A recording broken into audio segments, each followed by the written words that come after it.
ڈرانے دھمکانے کی تھی، ایک مکہ مارا تھا. موت کسی کی نہیں ہوتی مکے سے، لیکن بہرحال اس کی موت ہو گئی. اور ساتھ ہی کہا کہ یہ شیطان کی اکساہٹ سے ہوا. اس سے کیا مراد ہے کہ وہ فوراً جان گیا کہ شیطان نے مجھ سے یہ کام کروایا، اس لیے تاکہ ایک فتنہ کھڑا ہو. اب جب قبطیوں کو پتہ چلے گا کہ اسرائیلی نے ہمارے جوان کو مارا ہے، تو پہلے ہی ان پر ظلم ہو رہے تھے، اب اور ظلم ہوگا. اس نے کہا کہ یہ شیطانی عمل. دوسرا کہ شیطان جو غصے میں جو کام کرتا ہے، غصہ شیطان کی طرف سے ہوتا ہے. الغضب من الشیطان.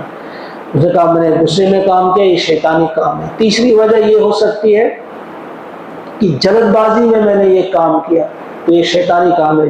شیطانی کام جلد بازی میں ہوتا ہے، یعنی میں نے تحقیق نہیں کی کہ غلطی پر کون ہے، میں نے پوچھا نہیں، میں نے جانا نہیں ٹھیک طرح سے غلط کس نے کیا صحیح.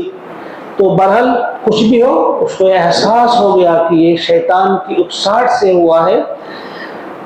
کیوں؟ انہو عدو، بے شک وہ دشمن ہے، اور مضل، اور گمراہ کرنے والا، بہکانے والا ہے. مبین، صریح، کھلا، وہ کھلا گمراہ کرنے والا ہے.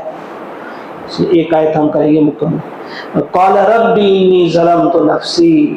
اب دیکھیے موسیٰ علیہ السلام کی عاجزی. پہلے کہا یہ تو ہے شیطان کی اکساہٹ سے ہی ہوا، لیکن اپنی ساری ذمہ داری شیطان پر نہیں ڈالی.